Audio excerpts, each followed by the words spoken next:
রকস্টারের নায়িকা সাবিলা নূর এইবার রকস্টার নিয়ে মুখ খুলেছেন। ইয়েস, আমরা বিভিন্ন সময় বিভিন্ন কলাকুশলীদের মানে যারা অভিনেতা অভিনেত্রী নন তাদেরকে ক্যামেরার সামনে এসে ইন্টারভিউ দিতে দেখছি।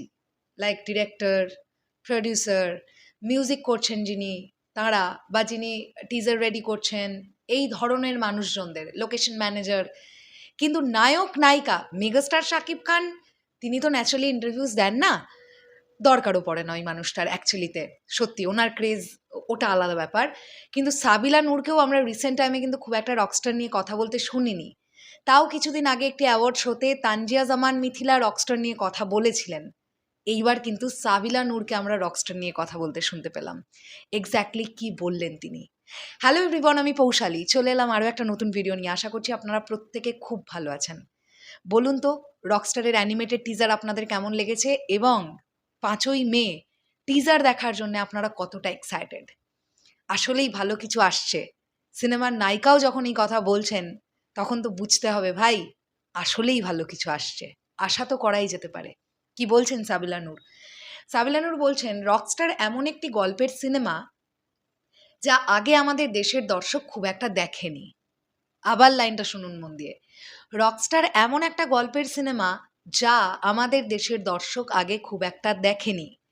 এই সিনেমাটি নিয়ে খুব আশাবাদী। আমাদের তাণ্ডব আগে গ্রহণ করেছে মানুষ, আশা করছি রকস্টার সিনেমাও মানুষ গ্রহণ করবে। তার মানে রকস্টার সিনেমার নায়িকা সাবিলা নূর তিনি আশা রাখছেন যে দর্শকের এই সিনেমাটা ভালো লাগবে।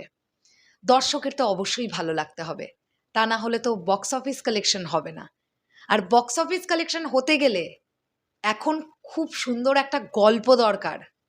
মেগাস্টার শাকিব খানের ক্রেজ বা তাঁর স্টারডম এই সিনেমাটার 60% প্লাস হয়েই আছে আগে থেকে, কারণ মেগাস্টার শাকিব খান এই সিনেমার নায়ক। বাট তারপরেও গল্প কেমন হচ্ছে, মেকিং কেমন হচ্ছে, এক্সিকিউশন কেমন হচ্ছে, স্ক্রিন প্লে কেমন হচ্ছে, ডায়ালগস কেমন হচ্ছে, গানগুলো কেমন হচ্ছে, এই সব কিছুর ওপরে ডিপেন্ড করছে দর্শকের কেমন লাগবে সিনেমাটা। তাই রকস্টার নিয়ে আমাদের কিন্তু এক্সপেকটেশন বাড়ছে। আমি আশা রাখবো রকস্টার টিম আমাদের এক্সপেকটেশন ব্রেক হতে দেবে না। আমরা যেন এই ধারাবাহিকতাটা নিয়েই কোরবানি ঈদ পর্যন্ত চলতে পারি, বা তারও পরে যত দিন বক্স অফিসে রাজত্ব করবে রকস্টার, দর্শকের মধ্যে যেন এই কথাটাই থাকে যে এটা একদম ভিন্ন একটা কিছু দেখলাম।